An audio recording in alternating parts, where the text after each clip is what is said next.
Welcome everyone to this afternoon's session. Culture and aging and diversity is one of the 6 thematic areas of the GRC and department. And this particular session, called Aging in Asian Countries, reflects that particular theme in a very comprehensive fashion. Our first presenter is Meryl Silverstein. Meryl is a Marjorie Cantor Professor of Aging Studies at Syracuse University and affiliated with Maxwell School, Department of Sociology and Aging Studies Institute. I'm going to call upon Meryl to speak to you on filial piety perceptions and their implications for well-being among older adults in rural China. It's a tongue twister. Meryl.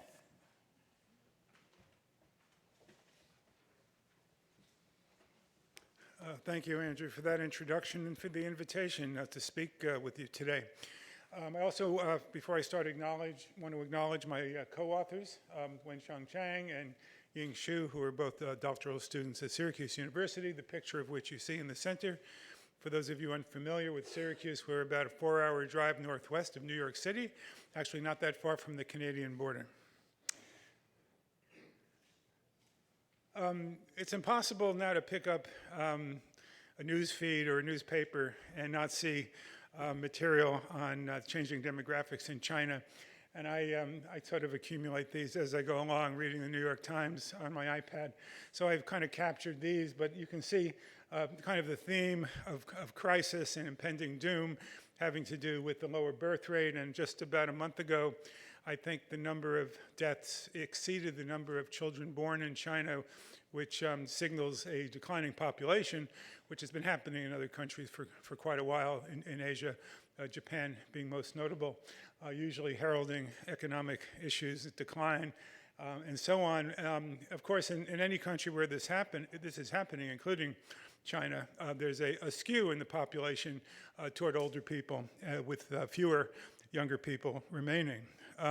What this means for the family, and I'll confess straight on that I'm a family sociologist, so most of my research focuses on change in family structure. But here you see what was called the 4-2-1 problem. It's still called that, where you have the single child at the bottom, the 2 parents, and the 4 grandparents. The move to a 2-child family, lifting the prohibition against more than 1, came a few years ago. Now it's, I don't know, 3 or more, but it doesn't seem to be having much of an impact. Policies that have been loosening fertility restrictions have just been moving the needle very marginally. So this is another cause for concern. How do you increase fertility and reduce the balance, the overrepresentation of older people in the society? That's a whole nother discussion, but I'll leave it there just for descriptive purposes. So questions about filial piety, which I'm going to be talking about, is particularly acute in rural China. I'm going to define filial piety in a few minutes, but just to paint a picture of the area that we're studying, rural China is still a very culturally traditional place. It has experienced some change, and that change has been substantial, including reduction in family size. And as the younger population have moved to the city, we've seen a lot of churning in the population geographically. There's a lot of younger people moving away from their older parents, in spite of this strong cultural tradition of filial piety, of respect and care being given to older parents. One of the key questions I hear, especially from my Chinese students and colleagues, is the very nature of filial piety and whether it is changing, whether it is reducing, or whether it is becoming totally irrelevant. I think that's probably not the case. But certainly it's changing shape, and I think how that's changing is important to consider in a society where adult children are the primary supporters for their older parents. So the broad question I'm going to ask in the research I'm going to show you is, what are the factors that contribute to children fulfilling their filial piety duties, or the expectations that their parents have of them? There's a fair amount of filial pressure on children, challenges that are inhibiting or even preventing care and support to older parents when there are fewer siblings to share that care or coordinate that care. As I mentioned before, migration of young adults is separating children from their parents, so caregiving from a distance is very difficult to do if it's possible at all. And then the son preference in a patrilineal society such as China makes things a little bit different in daughter-only families. What's the responsibility of daughters in a society where sons are highly valued and much preferred, including the daughter-in-law for the kind of care that older people need? All of this is embedded within at least a part of the society that has very limited availability of long-term care services, assisted living, and social assistance programs and home services and the like, where older people need to rely on their families for care. This is particularly true in rural China compared to urban China. I wanted to show you pictures that I took in 2019, just pre-pandemic. I've been writing a bit about Confucian thought in terms of filial piety for quite a few years, so I thought I would kind of pay homage to Confucius by visiting his temple. So you see that here. I recommend it in Beijing. It's a nice visit. Let me define filial piety before I go any further. I use the definition, which is probably the most parsimonious, deficient definition you'll find by Sung, a Korean scholar. Filial piety consists of the practice, in the practice of filial respect and care to parents, which has been a normative duty and obligation of children in Asian societies. So embedded within all this are rules about proper conduct, material support, service support, all delivered with kind of a respectful attitude and a sense of, quote, spiritual devotion. So this is a tall order for many children. These are ideals, I think, more than they are kind of things that are practical in many ways, but it does create kind of an overlay over the expectations of children. I'm going to show you some direct quotes from Confucius to give you kind of a taste of what it's all about. In caring for parents, children should make them feel happy, not act against their will. Let them see and hear pleasurable things. Provide them with comfortable places to sleep. Well, so far, so good. Well, we have another quote, and these are pretty representative. These go on for pages and pages. In the morning, they should ask their parents in a gentle voice if their clothes are warm enough and if they have any pain or discomfort. If they do, they should be given proper care and relief of discomfort. And it goes on and on about prescriptive behaviors of children. I always ask my undergraduate students, you know, what do you think of this? Would you do this for your parents, right? They're always amazed at the level of involvement that's required of children if they adhere specifically to these dictates. So let me go to the quotes from Confucius that are more relevant to the research I'm going to present, which has to do with migration. Translating is always difficult, and if you run these things through a Google Translate, you might get different results. But in English, it would go, while your parents are alive, it is better not to travel far away. If you do travel, you should have a precise destination. From that, I take it to mean that you should move with intentionality, right? You should have a place in mind and do it knowing the risks and benefits that will accrue to you. Another translation of this is don't travel far, travel well. What does that mean? Well, it can mean a lot of different things. Traveling well could mean travel for your own betterment, for the betterment of your family, travel in a way that you'll be able to support your parents. So these are kind of ambiguous notions, but embedded within this, I think, is the idea that people just don't move for having a joyride, right? They're going with a particular purpose in mind.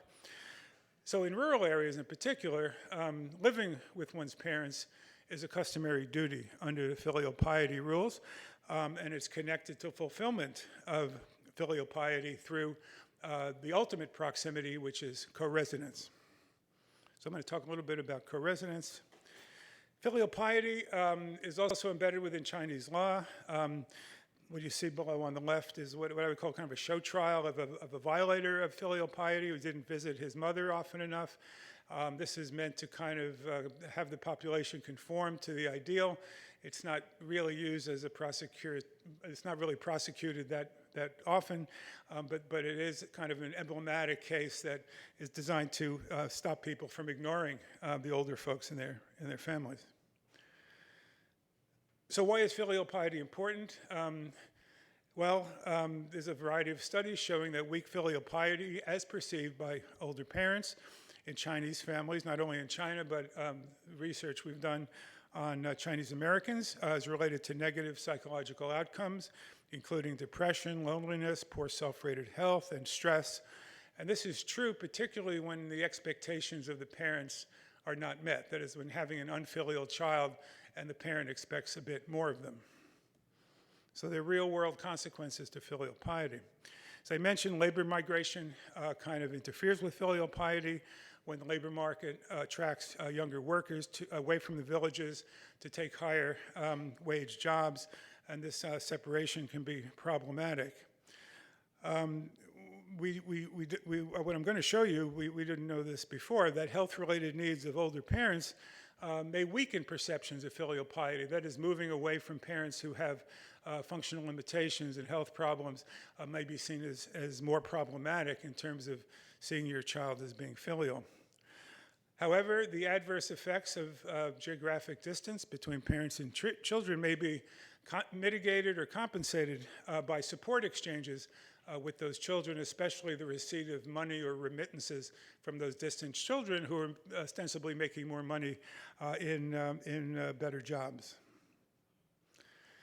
I'm going to address these questions using the longitudinal study of older adults in Anhui Province, China.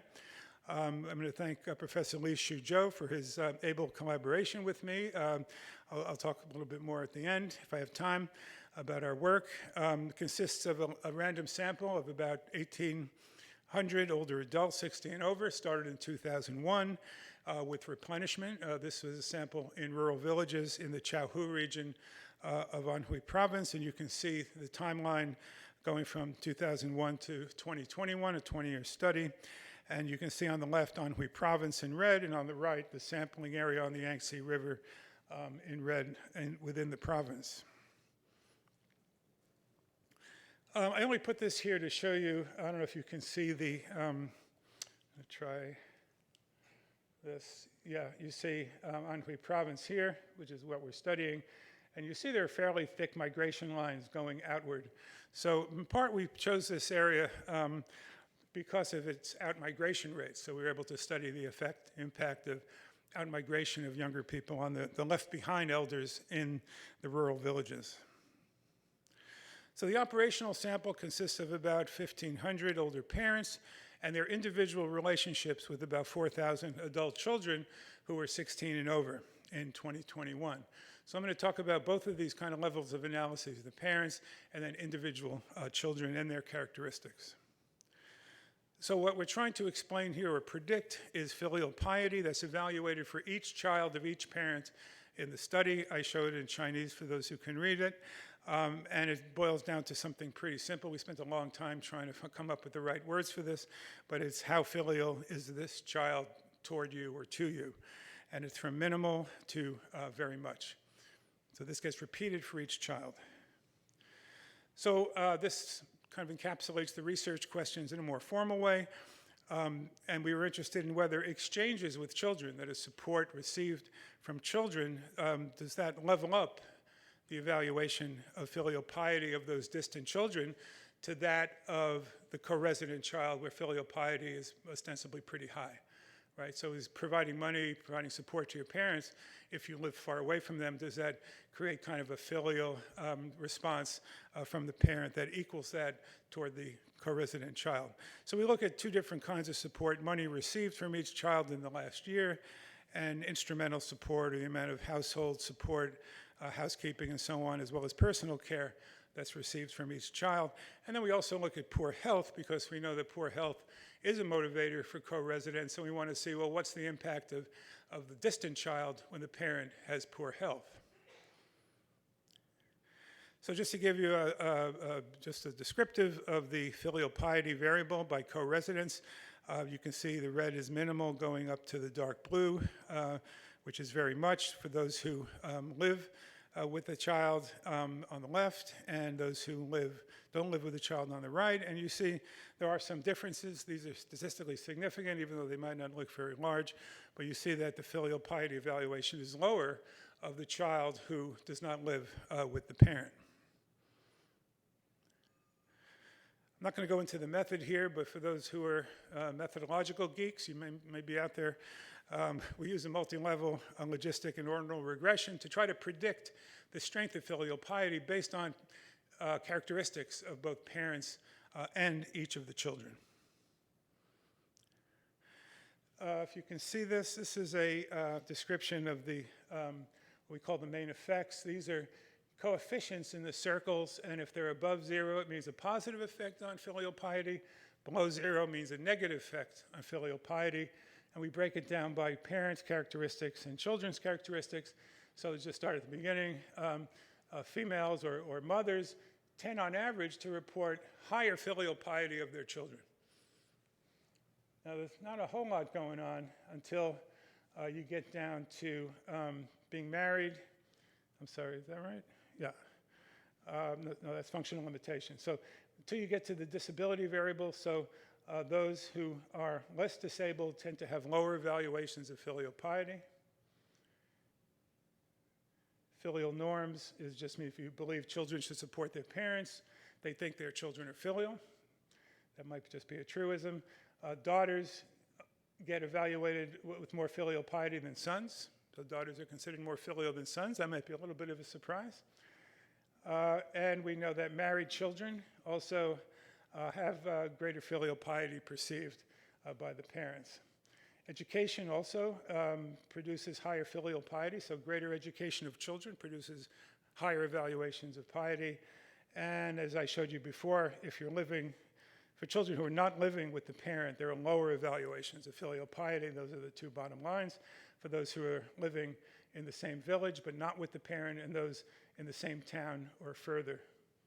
So it sort of conforms to expectations. I'm really not going to talk about all of these things. I wanted to give you an idea of the total picture. But what we're interested in is the exchange of support that the children provide. So I'm going to show you 3 results from this. And this is filial piety evaluations on the vertical. On the horizontal, we have functional limitations. You can think of this as disability. The higher value, the more disabled. And then we have 3 groups of children, those who live with their parents, those who live in the same village, and those who live beyond the village, basically the same town or further away. So what you can see here is that parents who live with their children have a much higher valuation of filial piety when they're more disabled. Right? So the more disabled parents evaluate their co-resident child much more strongly than the less disabled parent. And you see, for those who live further away, this black dotted line, it actually goes down. So when the parent is more disabled, the furthest child gets a lower evaluation of filial piety. So we think that has to do with the fact that that child is living away from a parent who maybe needs help and support. I'm going to show you then for social support or instrumental support. Again, same vertical axis. This is the amount of support going from 0 to 4. These are averages, but higher means more support. We have the red would be the co-resident child. It's generally higher. But look what happens when you look at those who are living farther away, the most furthest away, or the furthest away. You see a much more exaggerated slope. That is, when those distant children are providing support, the perception of filial piety matches that of the co-resident child. There's a leveling up of filial piety when that distant child provides more instrumental support. I'm happy to take questions at the end if this looks a little complicated. And then the next thing is just about money. And as usual, in most of my studies, money changes everything, right? So here's where the most dramatic results occur. When the child does not live with the parent, that's the blue and the black, where the black is the farthest away.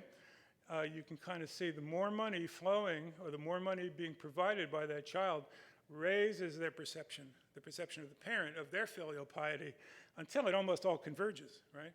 So a child who lives farther away, providing kind of the more maximum amounts of money, looks pretty much like the co-resident child, right? So the one child's giving money, the other one is probably giving care as a co-resident child. So there's kind of a trade-off of effort, which we've shown in other research to be the case. So just in terms of discussing this, putting this together. Filial piety in rural China seems to be relatively strong, but it does vary across children depending on their social characteristics, and it's adversely affected by geographic distance. Older parents with functional health problems view their co-resident children as being most filial, likely due to recognizing the importance of those children during periods of vulnerability when they need help the most. But the negative effect of geographic distance on filial piety can be compensated by children's provision of social, but especially monetary support. That seems to really be kind of a cure-all for fulfilling your filial piety duties when you're living farther away, because obviously most of these children who have moved away are doing it for financial reasons. The Confucius precept about not moving away from parents, as you saw in the quote, is not absolute. You can do it if you, quote, travel well. Well, what does that mean? Well, in our case, it means keeping the flow of support resources constant and coming. There's some limitations to this study. There are methodological issues I won't go into. We did not take into account other interpersonal factors, such as emotional closeness, conflict, and the amount of contact that people maintain. We do have these kind of measures. We'll probably put them in. And the other invisible limitation that we don't know the effect of is that this survey was done in 2021 during the COVID-19 pandemic, and how did responses vary uniquely because of the pandemic, we really can't be sure of. So in conclusion, the results speak to the adaptable nature of filial piety, especially when migration pressures on the younger generation here in rural China are causing concern about the viability of intergenerational support for older parents. It's not a black and white issue. There are other considerations that have to come into play. Migration gives opportunities of income enhancement that could benefit parents, especially those who are taking care of grandchildren, which I didn't show you in the model for lack of time, but we're also showing that that is the case as well. We're also interested in the future to link filial piety to well-being outcomes such as life satisfaction, loneliness, sense of control, death anxiety, and old age optimism, all of which is measured in the survey. Hopefully in our next survey we can then look at some of the longitudinal changes that have occurred in these outcomes related to filial piety evaluations. How filial piety is related to resilience, a focus of Andrew's work. How able is filial piety as a social force able to reduce the impact of serious health problems and widowhood. These are the kind of things that we have opportunities to look at and probably will. Finally, I want to thank our funding for this study over 20 years, the National Natural Science Foundation of China, as well as the Fogarty International Center of the National Institutes of Health in the US, which funded the first two waves of the study. And special thanks to Professor Li Shuzhou and his research team at Xi'an University for their collaboration. I wouldn't be standing here today talking to you about this study if it wasn't for him and his collaborative efforts in building the data infrastructure and being very generous with his time and resources. So thank you.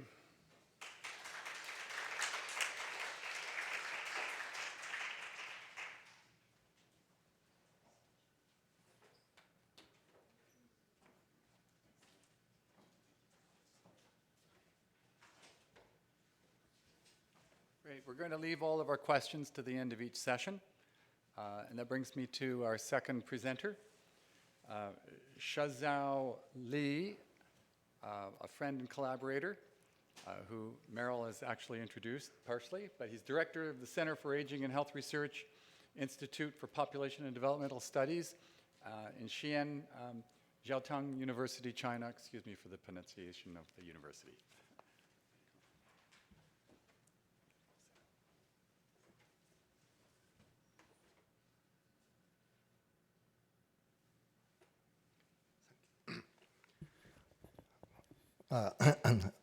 Thank you very much, Andrew, for your invitation, and also thank you for your brief introduction. It's my great honor to be invited to come back after 3 years to celebrate the 40th anniversary of SFU Center for Gerontology and departments. I just remember that exactly 10 years ago, a delegation from my university visited SFU for the very first time. So since then, we established kind of gradually a kind of context, communication, and real collaboration. So today, I'm happy to report a study by, actually it's led by Andrew, Professor Wister. So it's about life course risk and protective factors of morbidity, resilience among old adults in rural China, and using the same data set that Mary just introduced. So it's kind of joint work led by Andrew, but mostly done by my PhD and master students, but they are not here today. So I'm here today to report, and Andrew will be responding to your questions later on, okay?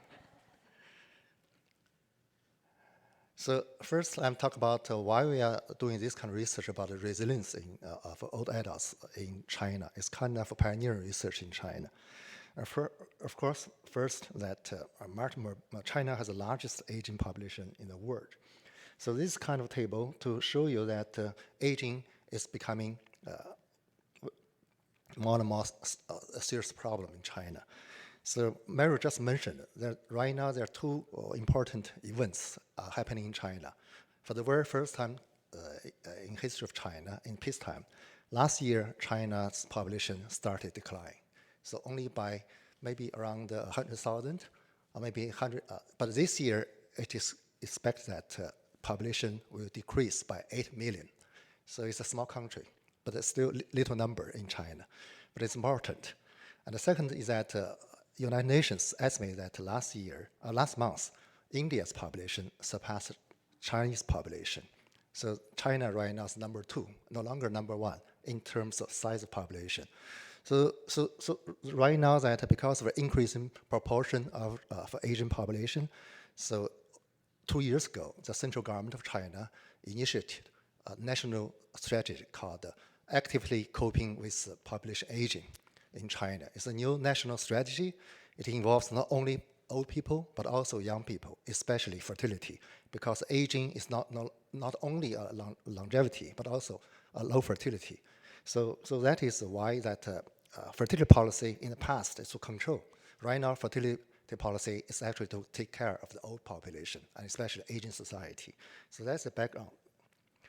The second one is that multimorbidity in rural China is also a new issue that we start paying attention. Because the most widely accepted definition of multimorbidity in early studies is being the co-occurrence of 2 or more chronic diseases. So that is what we commonly accepted. But the early studies report that about 73 to 85% of older population have chronic diseases. And among them, that 47 to 90% have multimorbidity in urban China. That was a report in 7 years ago in China regarding urban China. But right now we don't have any numbers, national numbers about the situation in rural China. So, but rural China, as Mary just mentioned, that it has more traditional cultural values, especially filial piety. It emphasizes the function and the value of family and family members. So family works like a corporate model in Chinese history and culture. So and also in rural China, community and health service infrastructures and facilities are very scarce. So that is the basic background foundation. So to start the theoretical background, here I'm showing that a conceptual framework, what is a multi-morbidity resilience proposed by Andrew Wister a couple of years ago in his paper. So basically this graph shows you that when the adverse event comes out to you, that you start kind of disruption. The second way, you mobilize the resources, individual, social, and environmental resources to cope with this kind of disaster or shock. So this is kind of internal mechanism that how multimorbidity resilience is formed and is functioning. So following this framework that Andrew and his team members have published quite a lot of papers about definition, conceptual model, theoretical assumptions, and especially its application to Canadian data But it's really it's very seldom known that what is the situation to China. So as the first step of real collaboration, we want to see whether Andrew's model can be applied to Chinese context, and whether Chinese population is very much or not different from Canadian population in terms of resilience to coping with the disasters and outside shocks. So that is a basic intention, that why we start this kind of collaboration, why we start the collaboration as using resilience as a focus point of this collaboration. So the question is very simple.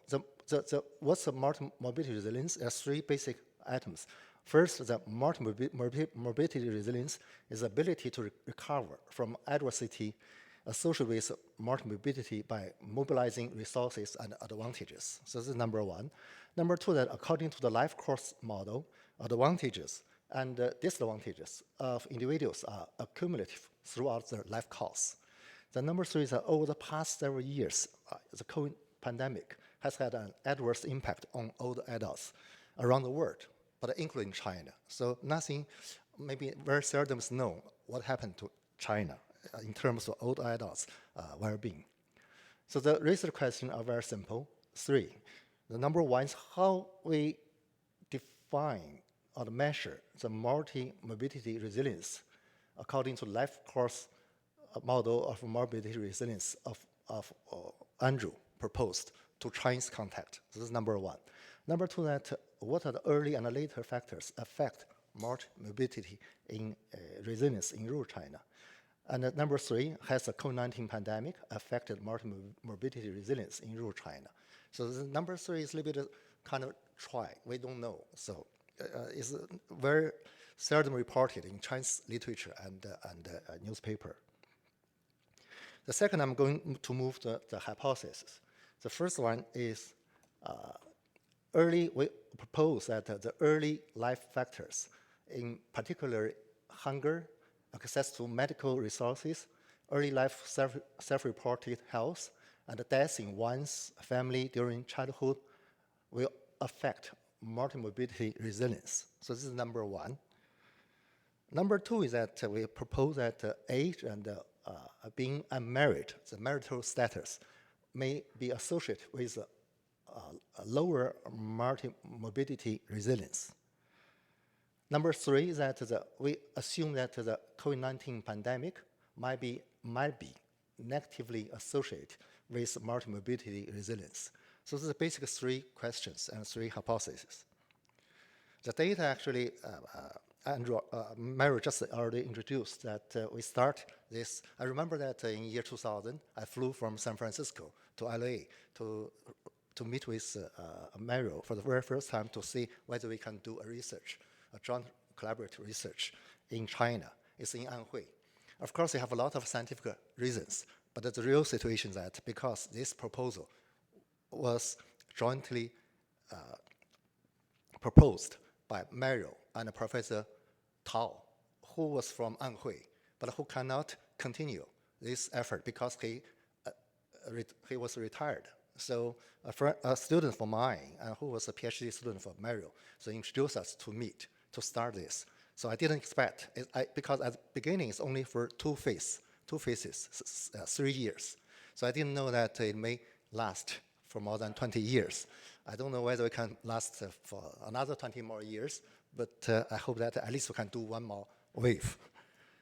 So Anhui, so that is why we select Anhui. But of course, Anhui is also a center for auto-migration of young adults to big cities in Delta region and in Shanghai. So this is a kind of situation 20 years ago in Anhui. But right now, Anhui is a much well-developed area. 20 years ago, Anhui was quite poor in China.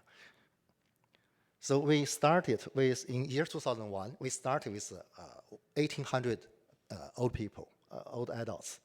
So we have 8 waves, replenishment, with death and migration. And starting from wave 6, we added community survey. So this is a kind of joint effort between me, Xi'an Jiaotong, Syracuse, USC, and SFU. SFU joined this effort in wave 8. In wave 8, it's actually kind of collaboration among Chinese, Europeans, and Americans, including a lot of universities in the United States. So for this current study, we actually use the data from the last 2 waves. So we use data from a total of 945 old adults who reported 2 or more chronic diseases were screened, and a mixed database containing 1,200 old adults data were obtained to serve as a basis for our analysis. So measures, is kind of a lot of measures here, but the core and the key measure is that we use Andrew Wister's life course model of multimorbidity resilience. But actually in line with Mary's comments, we focus 2 more points. One is the role and the role of the family. This is number 1. The second one is about the community and friends in the rural area. So that is what we newly added components. And we also, so we delete something, we add something new to make it fit into the Chinese context. So we call this the Chinese Multimorbidity Resilience Index. It's our effort. It's not fully completed yet. So we have 3, based on Andrew's model, we have 3 dimensions of resilience: functional, active daily living, instrumental active daily living, physical activities. Second one is the psychological resilience, depression, life satisfaction, and attitudes toward aging. The real one is the social resilience. So we added social support, especially family support, of daily care, economic support, emotional support, and also support from relatives and support from our friends. So that's something missing in Canadian context. And then we have social participation and loneliness. So that is kind of a basic measurement of multimorbidity resilience index in China. And we use the method that proposed by Andrew is called the mapping system. So ranging from 0 to 10. And we use the biovariable analysis and also linear mixed models to try to see how the 3 proposed hypotheses are supported. So what are the results? Here only report the major findings. The first that we found that the prevalence of the chronic diseases among the old adults in rural China is high in our investigated area. So the left pie shows you that more than 40% of old adults have multimorbidity. Then among those who have multimorbidity, that the majority is actually suffer from more than 2 diseases. But this is a kind of underestimation because this is based on self-report. It's not measured by the medical doctors because we didn't have enough money to invite medical doctors. The second one is that the distribution of multimorbidity emphasizes high blood pressure. The high blood pressure is the very most common diseases in rural China. Then among the combinations, different combinations, that number 4, high blood pressure plus heart disease and arthritis is most common. And here I show you that because we look at age and marriage, so here I show you some basic information for old adults. And also there is differences between unmarried and married. So we have social resilience, functional, psychological, and social. And then we look at early life factors like hunger, access to medical resources, high self-report health before age 15, and parents died before old adults was 10. And then we have later life. Sex is not a later life. I just want to show you the control variable, difference between the gender. And age, and education, and the frequency of exercise, religion, belief, and health, and economic certification. So that was what we call the later factors, later life factors. So what we found that the average of the total resilience of all old adults is 5.5, a little bit more above the medium. So it's okay. Of which that the functional resilience is the highest, and the psychological resilience is the lowest. So that is the basic situation of Chinese multi-morbidity resilience in China. The second one is married old adults reported significantly higher level of total multi-morbidity resilience, and in all dimensions, social and functional and psychological. So marriage is a strong protector. The third, that among the early life factors, the proportion of married old adults with access to medical resources during childhood was higher, but a significant difference were not found in other early factors. Lastly, among the later life factors, age, education, frequency of exercise, self-reported health, and economic certification showed significant difference between married and unmarried couples. So then we move into the multi-level mixed linear regression to see whether the three hypotheses are supported or not. So here is a basic summary of what we got from our regression results. So model 1 is actually only look at the early factors, early life factors. Model 2, we add the late life factors. So you basically see that some factors are significantly different. Some factors are not significantly different. Because of a time limit, I'm not going through all numbers. I just want to show you what are the results. The results show that the results partially support hypothesis 1. So among the early life factors, hunger and parents' deaths were significantly associated with lower multi-morbidity resilience, when later factors were not included. But after you adding or controlling for late factors, the parents' death was no longer significant. So the old adults who accessed medical resources had a higher multi-morbidity resilience, and those who reported good health status in childhood. So this is the second about the results also support hypothesis 2. So age was significantly associated with lower multi-morbidity resilience, and marital status had a significant relationship with higher multi-morbidity resilience. The results also support hypothesis 3. It indicates that old adults had lower morbidity resilience after the outbreak of the COVID-19 pandemic than before.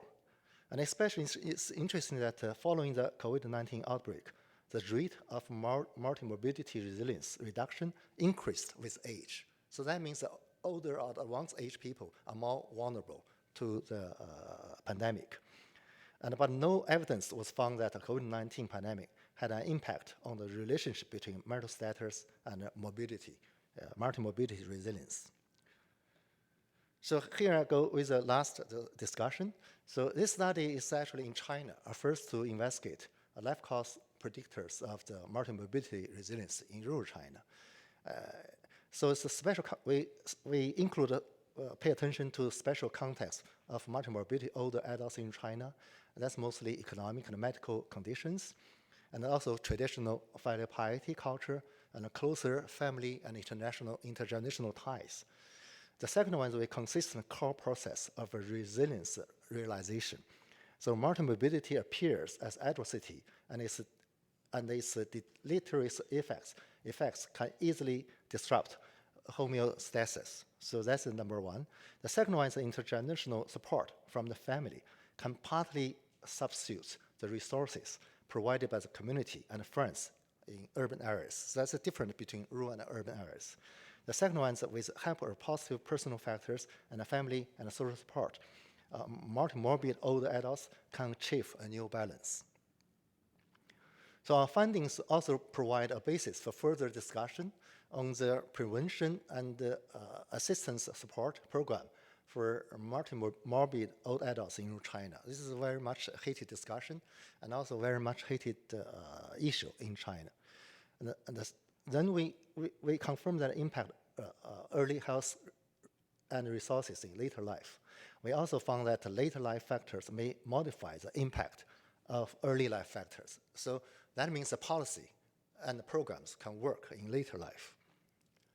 And this study also found that the influence of later factors on multimorbidity resilience, especially age and marital status. And of course, that they also include other later life factors like exercise, religion, and self-reported health, and especially economic certification. So this study found that COVID-19 pandemic had impact on multimorbidity resilience, and especially that COVID-19 strengthened the influence of age on multimorbidity resilience. So this is what we found from a preliminary study about the data analysis. What are the policy implications? We just start writing, because in China, you have to turn your scientific discovery into policy implication, to write some what we call the internal briefing, to try to convince a policymaker to get some new program or policies. So we are trying to see that whether we can do something more about whether we can start a new program just to focus on the multimorbid old adults. So we want to develop policies from life cost perspective, encompassing prevention and post-treatment.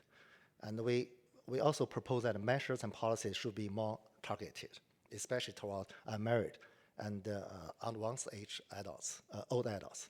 Limitations that, of course, measurement of multimorbidity is self-report.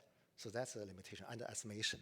Second one is that the child's experience is based on the recall of the past. Of course, it's not accurate. The third one is that the two surveys, 2018 to 2021, doesn't exactly respond to the start and end of the COVID-19 pandemic. So it's kind of just a kind of approximate way to measure the impact. Okay, thank you.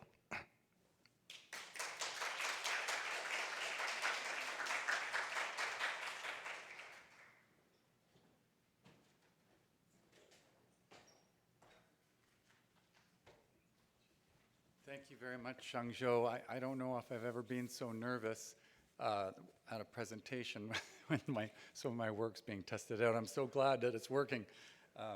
Excellent.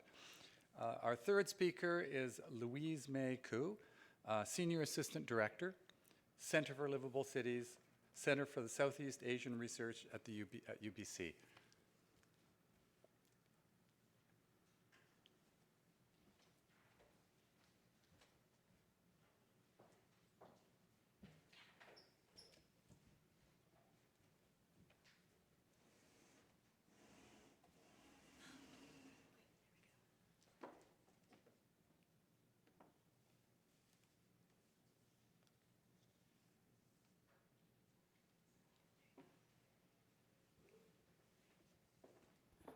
All right, thank you. It's always challenging to speak after lunch, so good afternoon.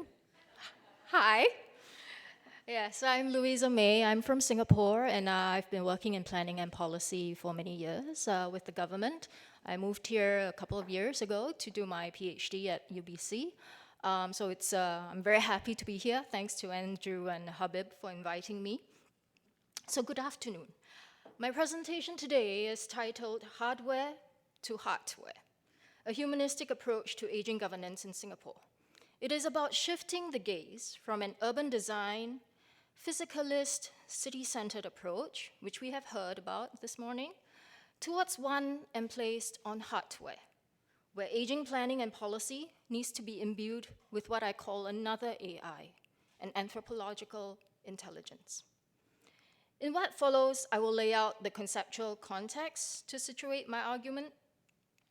So I'll throw some big words out there, sketch what the aging landscape in Singapore looks like, and then get down to the pragmatics of sharing some examples of the efforts that Singapore has put in place to support aging, before concluding with some thoughts on Singapore's scorecard. So we are at that threshold of seeing a flip in human history, where the number of seniors will supersede the number of younger adults in many places. As more parts of the world move into an aged demographic, such as China, have we thought hard enough about what this means for the way we live, the way we care, the way we plan? Aging, in my opinion, needs to be reconsidered. Rather than simplistically addressed as functional decline, aging needs to be reconsidered as how one endures change and responds to it. Aging can be seen as a grieving process of lost selves, lost homes, marked by a series of disruptions in familiar patterns of life, in coming to terms with physical and cognitive handicaps, the decline of income-making ability, the empty-nest syndrome when adult children move away, the loss of partners and close friends. But aside from the aging self, seniors in Singapore suffer a double whammy, dealt by the perpetual renewal of the urban landscape. Besides the tourist throngs in Singapore, many seniors can still be seen in Chinatown today, taking buses, just like Chinatown here, taking buses from all over the island to Mill alone, together with acquaintances over checkers and chess, to indulge in comfort food, to recreate an autobiographical insideness of Chinatown as home. Hardware, you see, was never part of the equation in Singapore's Chinatown. Residents and shops were all relocated into public housing estates by the 1970s, and what was intrinsic in the community that seniors pined for had been lost forever, and which is what we're trying to protect in Chinatown here. Working through the grief and to reconstruct meanings that have broken down requires will and innovation. The ease of reconstruction, however, is not evenly distributed. It is embedded in the production of unequal social relations and inequities. We therefore need to ask, as a society, have we put in place sufficient support systems and structures to enable the wherewithal for all seniors to build reattachments and to thrive in late life amidst change? Singapore is 58 years old, built on the backs of this generation of seniors now aging. These seniors are the ones who toiled to make Singapore from slum to global city, from British colony to independent nation. They are immensely aware of how their own prospects and those of their growing families are stitched into the tapestry of Singapore's development, progress, security. They endured change together with Singapore's urban growth, geopolitics, and social physical ruptures. Their sacrifices and gains become part of parcel of who they are, how they will age. So well-being in late life is not just about the aging body, but the body in the urban milieu, in what I call an urban biospatiality, an urban body-brain nexus where urban stresses and sentiment can seep under the skin, cumulatively and sedimented over time, with potential effects on well-being in late life. The aging experience, therefore, has to be understood in its contextual production longitudinally, taking into account the evolution of the places and the events that have shaped people's life. So the aging landscape in Singapore. By 2030, 1 in 4 Singaporeans will be aged 65 years and above. Canada has a 2-decade head start. You will reach this figure in 2050. Half of these older adults will live to 85 years, a third to 90 years and beyond. Longevity is a wonderful thing. Yet Singapore is also seeing worrying signs among seniors coping with challenges. Rising indications of stress seem to manifest as Singapore's suicide rates among older adults climb, even though overall suicide numbers have fallen.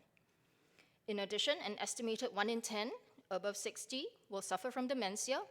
3/4 of them will experience rejection, stigmatism, feeling loneliness and shame, and this number, of course, is projected to grow.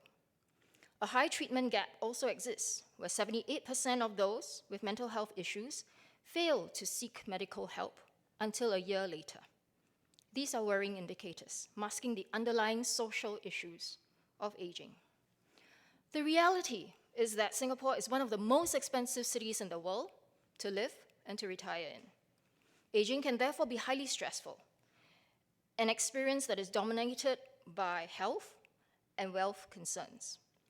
Unlike many Western countries that had a longer runway, such as Canada, where you took over a century to reach an aged demographic, Singapore took 2 decades. This exceeding pace of aging and the shorter turnaround time has impacts. It has led to a single-minded pursuit of senior-friendly initiatives undertaken in the last decade, harnessing Singapore's centralized governance apparatus to best effect. On many counts, Singapore has done well and can be seen as a periscope at the leading edge of aging governance, driven by need and urgency. At least where the physical infrastructure is concerned, it is hard to find fault.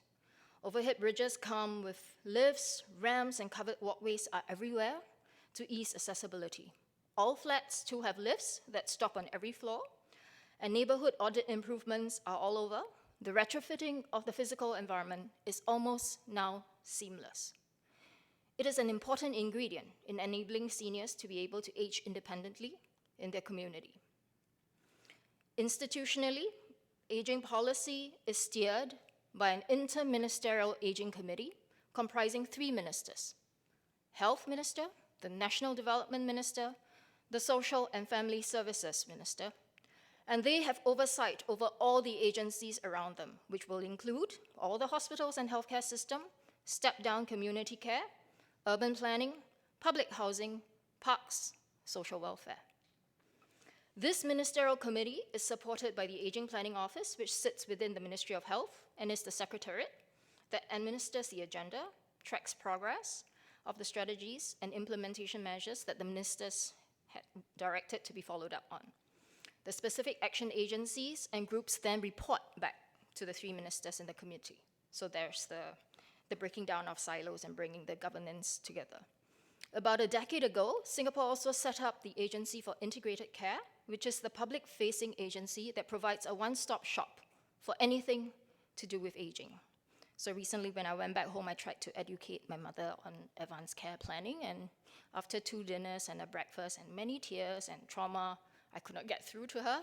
I had to call a counselor down from the AIC to sort of explain to her. And when you have a badge and a T-shirt, the elders kind of listen, even though I said exactly the same thing to her. But yeah, so the importance of a champion agency. Let me now turn to some examples of seniors housing and elder care facilities that has been implemented, which I suspect will be of key interest to the practitioners here. HDB. HDB is the Housing and Development Board in Singapore's public housing arm.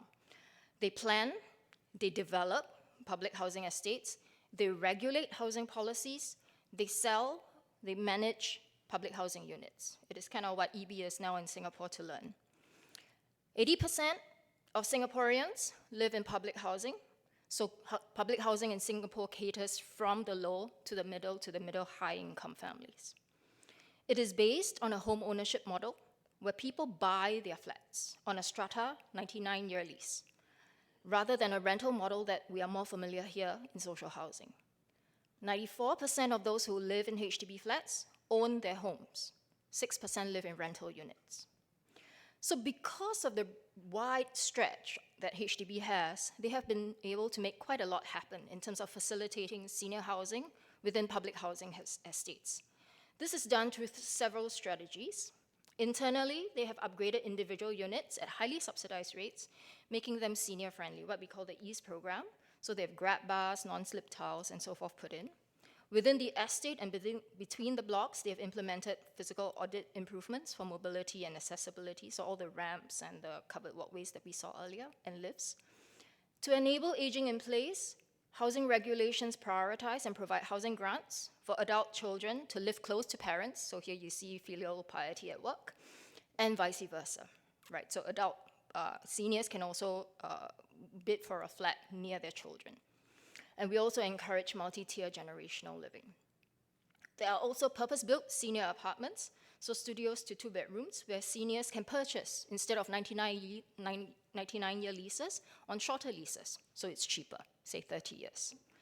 HDB has also sought to use the HDB flat as a monetizing means for seniors to fund retirement needs.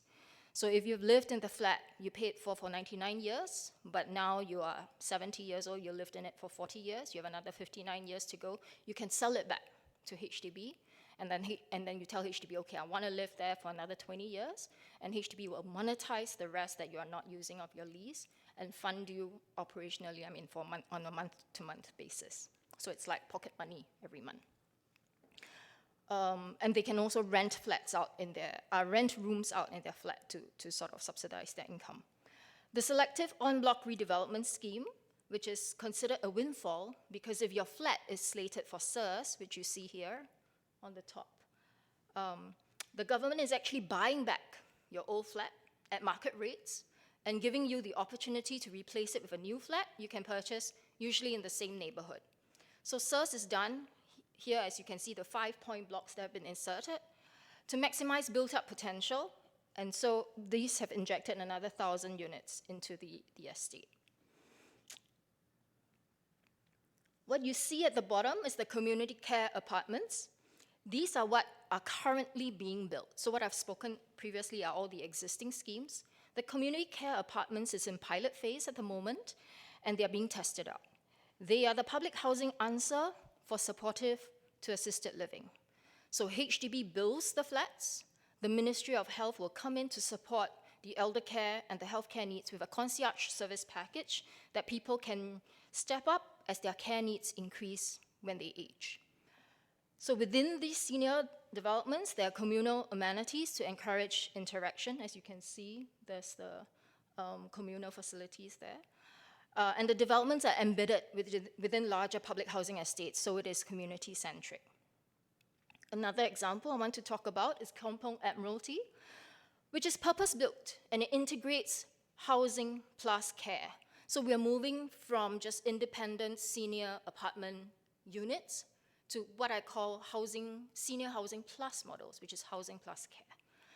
So this is essentially a co-located development that has brought together 7 agencies to materialize. It is quite a governance feat in that sense, in breaking silos. So it comprises 120 senior apartments. You see in this picture here, the 2 big the point blocks. So that's 120 senior apartments in there. There is a medical center providing specialist outpatient care, an emergency clinic, a seniors activity hub, comprising elder care and rehabilitation, a childcare center, retail outlets, rooftop community garden pruned by the seniors, a supermarket, hawker center, and a variety of community spaces that are within the development, and so that there's a community involvement and ownership. These facilities serve the larger neighborhood rather than just the seniors who live there. So the specialist clinics are parked in here, they of course serve the larger community. Each senior apartment is about 36 square meters, equipped with an emergency alarm that is tied to the healthcare center should anything happen. But of course, we cannot keep building newfangled developments. So this example is at 115 Ang Mo Kio, which is a neighborhood in the northeastern part of Singapore. It's perhaps closest to what we are familiar here, which is a supportive seniors housing model that is in situ. It retrofits the building so that seniors benefit within this block of rental flats. And the scheme was initiated with the realization that just befriending seniors is not good enough because they have actually complex needs to be addressed. So what happened is then this block of units then tied up with a community healthcare team, including dementia care, that was brought in, linked to the nearby hospital to take care of the 40 seniors who are living there, translating clinical diagnosis to a social healthcare plan. So they really become the family for the seniors so that they can age in situ, where their health, financial, social needs are mapped for close monitoring and interventions. So the team will see to medication compliance, vital signs monitoring, coordination of financial assistance necessary, and the volunteers basically see to everyday needs. The project involved the conversion, you see below here, of 4 units of the rental flats into an admin office, a telehealth center, which is gaining popularity among seniors, an activity center for those with dementia or suspected dementia, and a common kitchen. The ground floor has also been converted for communal activities and for daily lunches. Let me move to elder care. Singapore is ramping up the infrastructure and trying to build up also the elder care service ecosystem. The elder care model is envisaged as a cluster to service a spectrum of needs. They comprise active aging hubs, elder care centers, and long-term care homes. The active aging hubs focus on preventive healthcare, and they target mature adults. So in a few years, I can be part of it. With a remit really to program and plan fund, right? So here you see some of the seniors doing chair Zumba. So essentially, its mission is really to draw people in early to encourage the forming of bonds so that they become the natural support webs for people in later years. These centers are equipped with common kitchens, rehabilitative services as part of step-down care so that seniors do not have to trek all the way to the hospital but can have physiotherapy sessions below their block. The Ministry of Health follows a BOL model of governance, what they call build, own, lease, where the state owns the land, builds the facility, and then leases it out to all elder care operators to run. So whether it's an elder care center or a nursing home. And it's built and it's leased for 3 + 3 + 3 years. To give you a sense of the scale, one of the major elder care players in Singapore that I had worked with runs some 23 elder care centers, which are like daycare centers, across the island, 5 active aging hubs, 2 long-term care homes. And that's just one major player. So Singapore has come a long way since the 1980s when aging was defined as a problem. Filial piety and the preservation of the family unit are still seen as the cornerstones of elder care in Singapore, but the state sets the larger structural policy framework and the community steps in when needed, in a many-hands approach. It is currently framed by a successful aging framework. Aging governance is basically defined as healthy aging, having financial security, and continued participation in employment and contributions to the community. For sure, many have been able to age successfully by these terms. How not to, when Singapore has spent billions and developed so much infrastructure to support aging? With the hardware and the software provisions coming together, there appears little excuse for seniors to not be resilient enough to age well in Singapore. But resilience, to me, is a bad word. It excuses society and the state from accountability. It puts the onus on the individual to do all the work. I am partial to those who fall outside the charmed circle because we are also seeing much of this. The paradoxes of progress are lived alongside precarity, mediated, and reproduced. It is as if one has made a pact with the devil.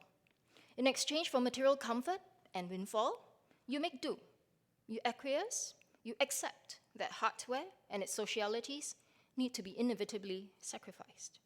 Pragmatically, how else would you finance yourself? Through late life, but you have to capitalize on your home then as asset, or you continue to work. So people in a global city must learn to adapt to change, to demand them, to thrive on renewal, to learn not to yearn for nostalgia. So it's okay to see seniors drifting in public spaces, in corridors of a CEDIA.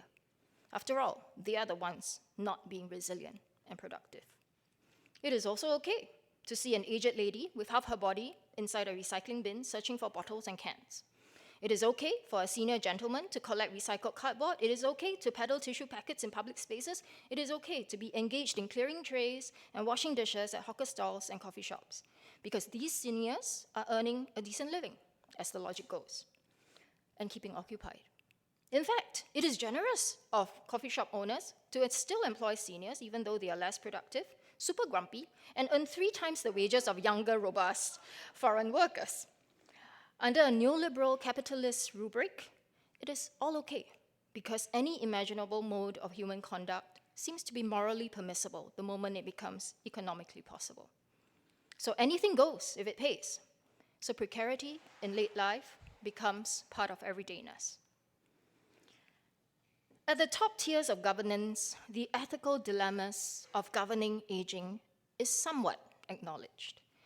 To my question as to what he sees is the key challenge in aging governance moving forward, my conversation partner had this to say. Our readiness. It is the software. It is the people and what is inside here. Whether Singaporeans are prepared to do this, because the care, it is tough. Tough, tough, tough at the individual, family, and community levels. People will somehow need to find it in them. We can build the nursing homes, but is that the answer? Singapore will continue to struggle to balance ongoing change, keep up with the pragmatics of sustaining longevity and lifestyles we enjoy, and tussle with how best to address aging governance moving forward. What is accomplished will be a testament to the values that we hold dear, the planning ethos that is underlying city making, and the society we all want to foster. What this balance will entail will be a conversation that will continue to occupy Singaporeans and ought to begin in many other cities and places. Thank you.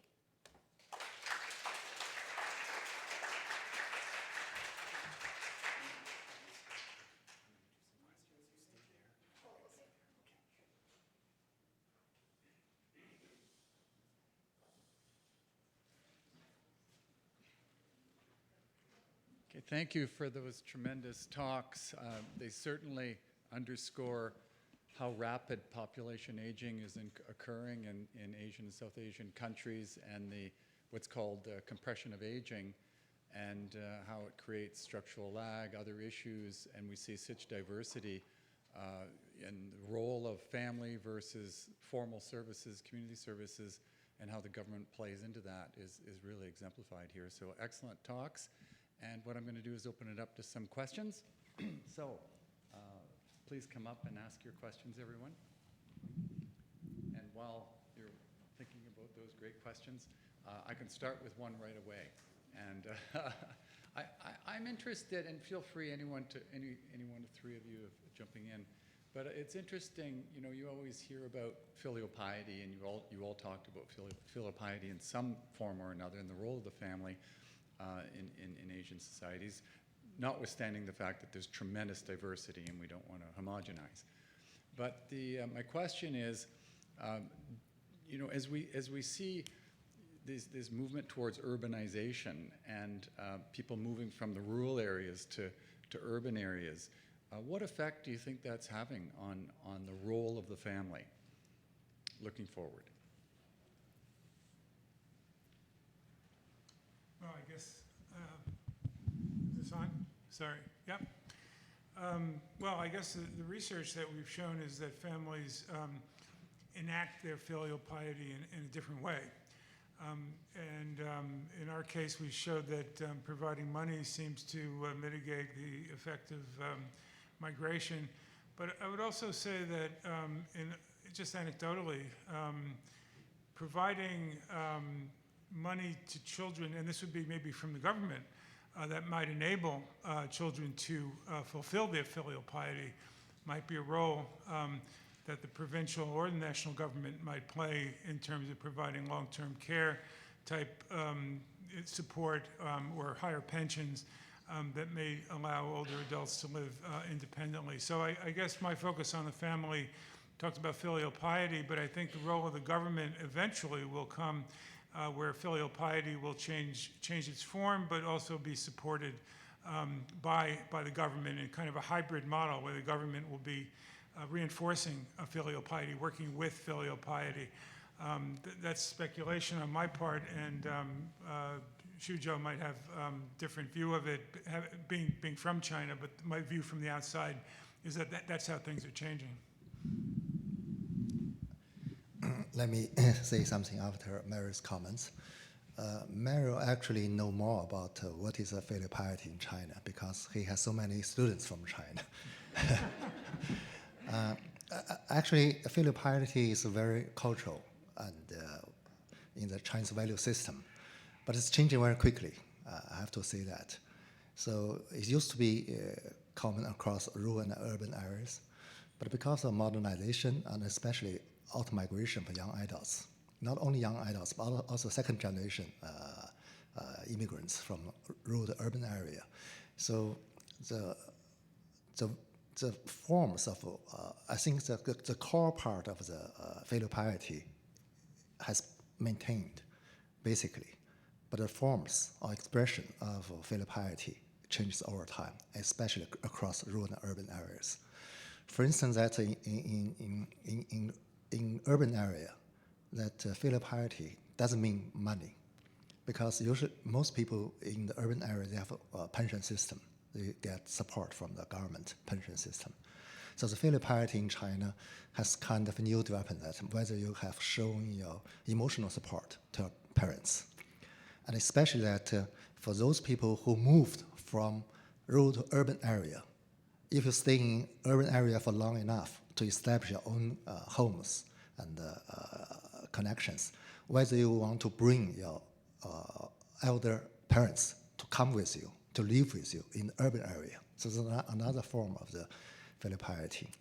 I think that filial piety in China, that's my own personal observation, is not only used as a kind of upward flow from the children to parents because of the low fertility. So right now it's a kind of copy model. So you can also see that what I call the both upward and downward flow of filial piety. That means that in urban area, the parents, grandparents, have to take care of their grandchildren to show that the filial piety is in both ways. Because filial piety is not only for old people, it's also for your old generations, for your what we call the ancestorship. So that is my understanding, but I'm not right. I can respond, even though Singapore is 100% urban, so we don't really have this rural-urban migration thing. But I think what has been clearly shown in urban governance in aging governance over the years for the Singapore state is that they started out with a very strong sense of filial piety. But to me, that was very much an excuse for saying, this is not my business. It's your own personal problem. You engage with caring for your elders. That, of course, has shown itself to be not very sustainable over the decades, and they are realizing it. So while filial piety, I think in Singapore, primarily the Chinese, because it's also Chinese diaspora in Singapore, it will be interesting, actually, to do a comparative study of seniors in China and seniors in Singapore and their sense of filial piety. But I think what is being recognized is that the state can't simply step away and use filial piety as any excuse anymore. The state actually has to become quite a strong support structure to actually enhance and enable filial piety to continue. So a lot of the structures and incentive models are now moving from the senior themselves towards a family household type as the unit of measure of understanding grants and subsidies and so on for seniors' care. So it's not just on the individual who is aging, but as a household unit, which is the support, right, for filial piety. I want to add one thing. I went to a seminar a couple of years ago where there was a representative from China Railways, which was building what we call, at least in the US, continuing care retirement communities where people can buy in and get all levels of care, including independent living, and it had tennis courts and golf courses and so on. So it was targeted at wealthy people, but their sales pitch was very much toward the adult children of the older people, and they were using filial piety as kind of the wedge, right, to get in. If you buy this for your parent, you are demonstrating your filial piety. So it's still, I think, a very powerful force, in this case used by the private sector, to try to sell this kind of housing.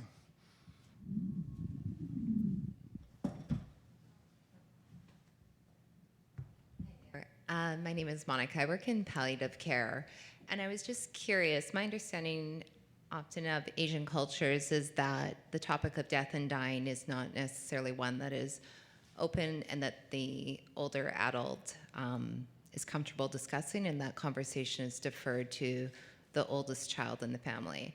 And I was just curious, as when I was listening to you discussing how many adult children are moving to urban centers, is that dynamic of discussing and making medical decisions still heavily reliant and deferred to the adult child, or is the conversation about medical decision making now becoming more comfortable for the individual?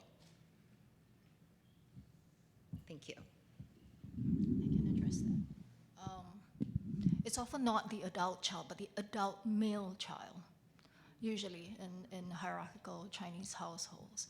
But I think this is something that, especially when it comes to advanced care planning, which are very sensitive, difficult topics. In Asian households especially, often it is delegated to the caretaker. So be it the spouse or the person who is taking care of them, for them to make decisions because they see it as me taking care of my children or my spouse and what this means for them, rather than a more individual decision to be made. It is an embedded household decision in terms of what my care should be. It should be very much based on what they can do and what they are willing to do.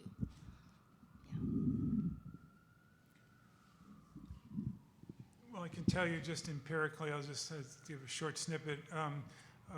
One of my former students, actually one of Shuzhou's former students as well, Chen Kong, did a study using our Anhui data about where people died just before death, like the year before death. And independent of emotional closeness, independent of all these other factors, it was the oldest son that they lived with before they died. So we can assume from that the oldest son had some, to organize things before the death and provided the kind of guidance and support that was needed at the end of life.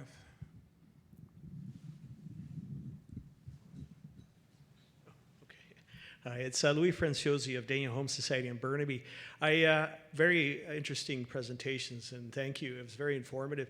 I just wanted to get a sense, just like here in BC, we're starting to see a lot of labor shortages, particularly nurses. And I'm thinking, is it sort of happening out there as well in China or in Singapore?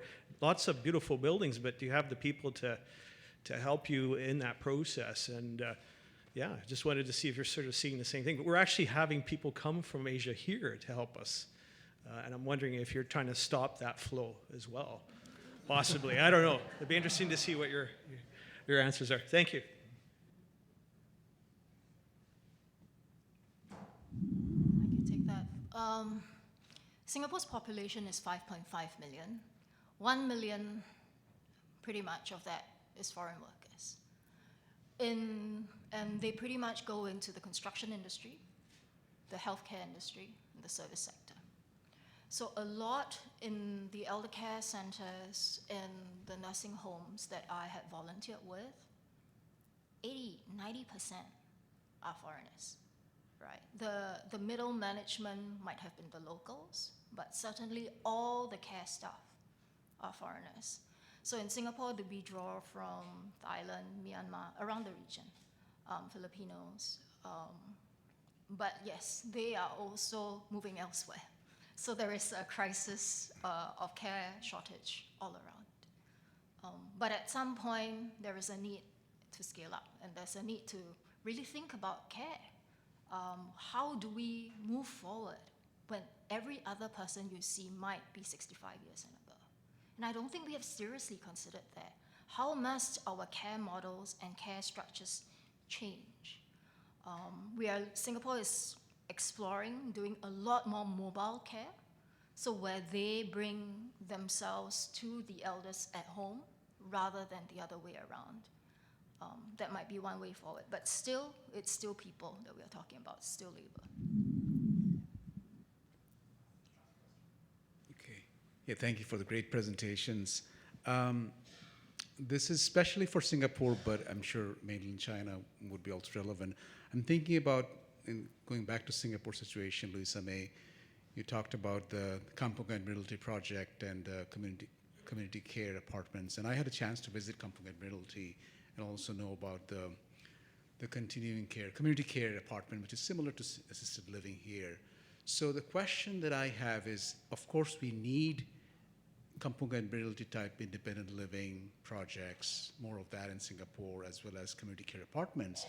But the question I'm asking for Singapore and also from the mainland China context is about like grassroots level initiatives. We're not talking about family per se, I'm talking more about community in general. Neighbors helping each other, not talking about medical care, and talking non-medical support and looking out for each other. Where we some examples in North American context, like urban village concept, not dementia village, but urban village concept, or neighbors coming together in some pockets of coming in looking after each other. Co-housing as another example. So I'm wondering whether you see some of that happening in the context of China and Singapore.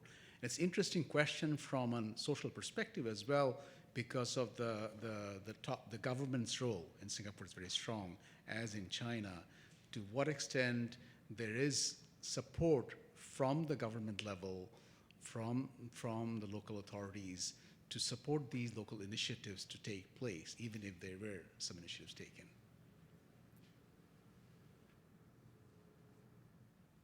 Do you want to start?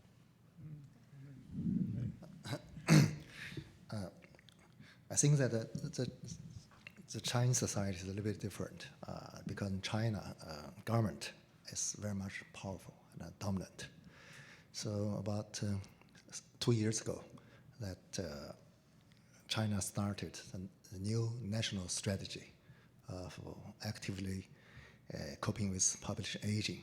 So that means that the whole society, whole party, whole government, every aspect of society will devote the efforts to cope with population aging. So that is a kind of top-down strategy, from national strategy, national policy, national pension system reform, so everything from top down. But so what the local government is just to follow and to implement the national policies. Of course, there are a lot of local initiatives. The government, of course, like it. Like this morning that the keynote speaker introduced the situation in UK, that how to incorporate academic, business, and civil society. But in China, and the government and also the academics said, for instance, that they push incentives to business. They say that if you, for instance, if you introduce the smart, intelligent caregiving system in the nursing homes, in your own homes, you will make money. So then the market force will follow the government rules. For instance, if you are business people, if you set up a nursing institution, a nursing home, the government will give you a lot of money to support you because they are functioning like you are working as government. So I think that the rules in China by national government, local communities, families are a little bit complicated, but the dominant force is the central government and the central party.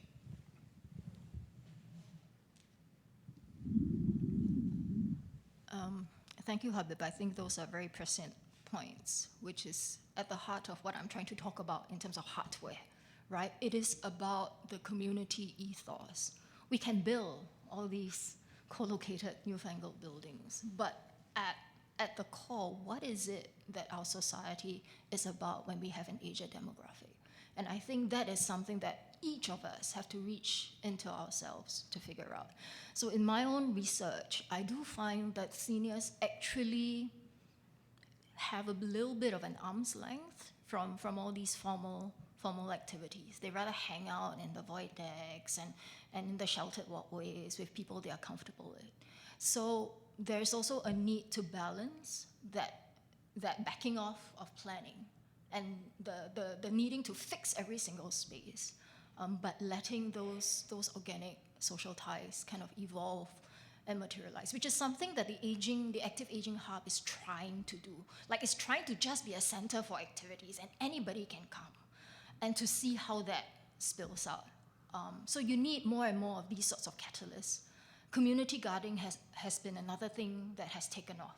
So you just have like a pod, and then everybody comes in. Usually it's the seniors, but then it becomes an activity that can scale up in terms of the social seeding that we are trying to do. Thanks. I know we're out of time, but I just wanted to bring up a third country, Sweden, which is a place I've done a lot of work. And Swedish is a very governmentally intense society, let's call it that, where universalism, government benefits are almost sacred to the population. When I started going there, I made assumptions about the lack of informal or family or community involvement, right? That all the reliance was on the government, and I found that it was really all that government support that allowed families to kind of flourish at the level of the ground, right? The ground level of providing help when needed, of having informal gatherings, all kinds of things that we now still associate with families was going on, kind of enabled by the freeing from intense caregiving that the state provided. So to me, that was always a model on how one could kind of reconcile the government versus kind of the informal way of organizing things, which I think both my colleagues are talking about, whether it's the family or the community, both things can operate. It's not a contradiction to have a strong government and strong informal life. Thank you. That's a perfect way to finish up. And on behalf of everyone, we want to thank you for those